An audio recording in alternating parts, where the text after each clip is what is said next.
एक गांव में एक खूबसूरत लड़की रहती थी।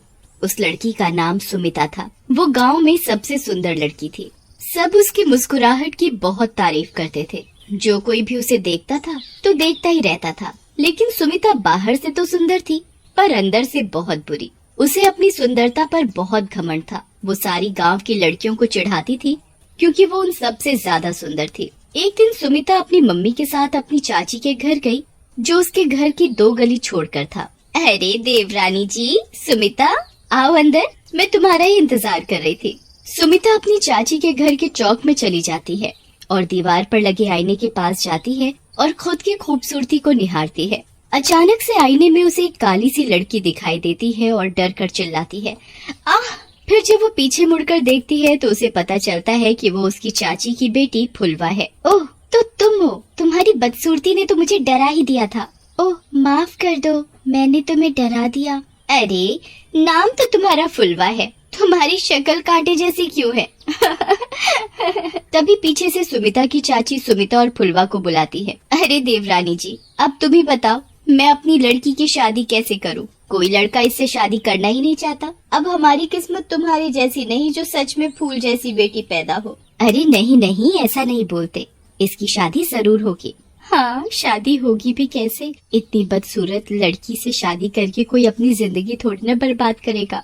कहीं पता चला इसकी मुस्कुराहट देखकर कोई डर ही जाए और शादी का मंडप छोड़कर भाग जाए। फुलवा को सुमिता की बात बहुत बुरी लगती है। जब सुमिता और उसकी मम्मी अपने घर चले जाते हैं तो फुलवा अपने आप को कमरे में बंद करके बहुत तेज तेज रोती है और किसी से बात नहीं करती। जब उसकी मम्मी उसके रोने की आवाज सुनती है तो वो उसके कमरे के पास जाती है और बोलती है, अरे अरे बेटा फुलवा, क्या हुआ? ऐसे क्यों रो रही हो? माँ माँ, मैं बदसूरत हूँ ना, इसीलिए मुझसे कोई शादी नहीं करना चाहता।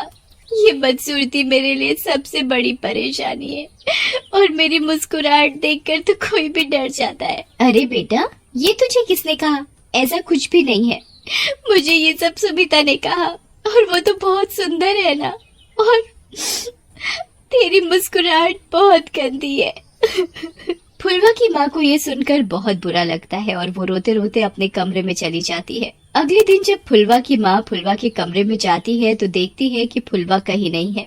फुलवा की माँ उसे बहुत पुकारती है और पूरे घर में ढूंढती है। फुलवा, अरे ओ फुलवा, कहाँ चली गई? पीछे से फुलवा के पापा आ जाते हैं और बोलते हैं, अरे क्यों चिल्ला रही हो? यहीं कहीं होगी, बाहर सामान लेने गई होगी, आ जाएगी थोड़ी देर में। फुलवा की माँ और पापा उसका शाम तक इंतजार करते हैं।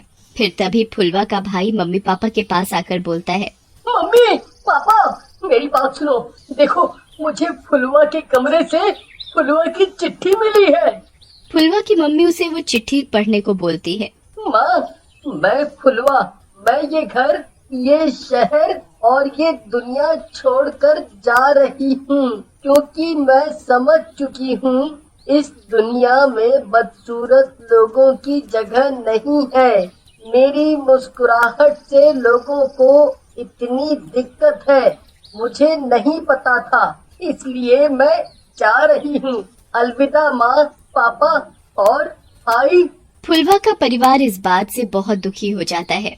तभी फुलवा की माँ सुमिता की माँ को फोन लगाती है और उसे बहुत कोसती है। देवरानी जी, सब कुछ आपकी बेटी की वजह से हुआ है ना। आपकी खूबसूरत बेटी हमारी फुलवा बेटी को बदसूरत बोलती और ना ही वो घर छोड़कर जाती। सुमिता की माँ ये सब सुनकर चौंक जाती है और जाकर सुमिता को बहुत डांटती है। वहीं दूसरी ओर फुलवा घर से भागकर दूसरे शहर आ जाती है। वो वहाँ बिल्कुल अकेली पड़ जाती है और रात के समय उसे बहुत डर भी लगता है। बस अब वक्त आ चुका है मेरे जाने का। फुलवा पास में बने नाले में कूदकर अपनी जान दे देती है।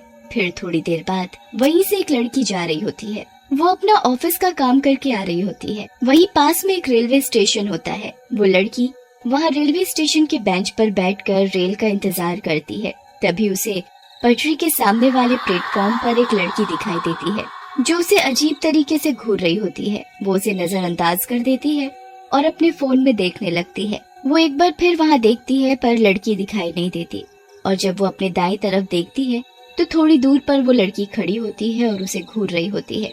वो फिर उसे नजरअंदाज कर देती है और फोन में देखने लगती है। फिर वो अपने बाईं तरफ देखती है तो वो लड़की थोड़ी और पास उसे खड़ी दिखाई देती है और वो लड़की उसे आवाज लगाकर पूछती है, तुम कौन हो और तुम मुझे क्यों देखी जा रही हो? वो लड़की उसे कोई जवाब नहीं देती और फिर उसे नजरअंदाज कर देती है। फिर लड़की अचानक से उसके पास आकर खड़ी हो जाती है और वो लड़की चौंक जाती है और भागने की कोशिश करती है। तभी वो लड़की उसके कंधे को पकड़ लेती है।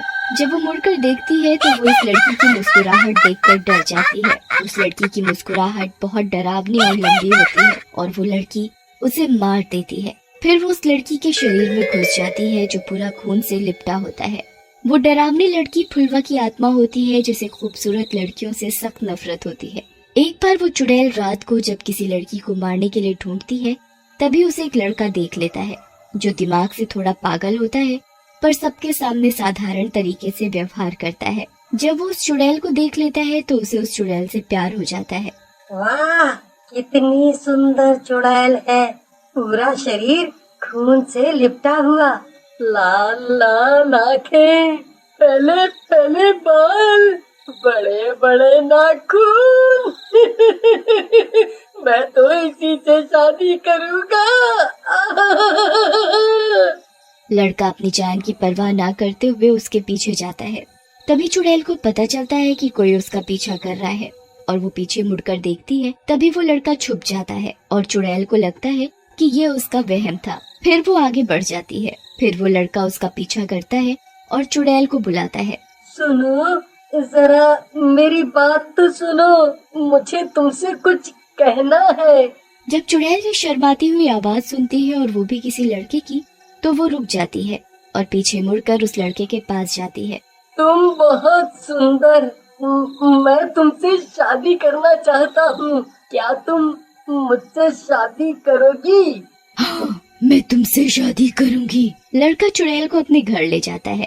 लड़का घर में अकेला रहता है। चुड़ैल उसके साथ रहकर बहुत खुश हो जाती है पर उसकी भूख तो किसी लड़की को मारकर ही मिटती है और उसे डर लगता है कि अगर किसी लड़की को मारकर वो उनके शरीर में घुस गई तो वो पागल लड़का मुझे पहचानेगा कैसे। जब वो पागल लड़का गहरी नींद में सो जाता है तभी मौका देखकर चुड़ैल अपनी भूख मिटाने के लिए फिर रात को लड़कियों को मारने चली जाती है। चुड़ैल सोचती है, क्यों न मैं लड़की को मारकर उसके शरीर में ना घुसूं, इसे ही खुला छोड़ दूं, फिर किसी को पता भी नहीं चलेगा इसके बारे में। वो चुड़ैल ऐसे ही रात को लड़कियों को मारकर उनका शरीर छोड़ देती है। ये सब एक हफ्ते तक चलता। फिर पुलिस को इन सारी बातों का पता चल जाता है और वो इसकी कार्रवाई करना शुरू कर देती है। पुलिस जगह जगह सीसीटीवी कैमरे लगा देती है ताकि खूनी का पता चल सके। इसके बारे में चुड़ैल को पता नहीं होता और फिर वो रात को लड़कियों को मारने चली जाती है। एक बार वो चुड़ैल सीसीटीवी कैमरे में लड़की को मारते हुए देखी गई और ये वीडियो पुलिस के पास पहुंच गया। पुलिस उस चुड़ैल को देखकर बहुत घबरा जाती है और पूरे शहर को इस चुड़ैल के बारे में तैनात कर देती है। ये खबर उस पागल लड़के के पास भी पहुंच जाती है पर क्योंकि वो पागल होता है उसे कोई फर्क नहीं पड़ता है और सब पहले जैसा ही चलने देता है।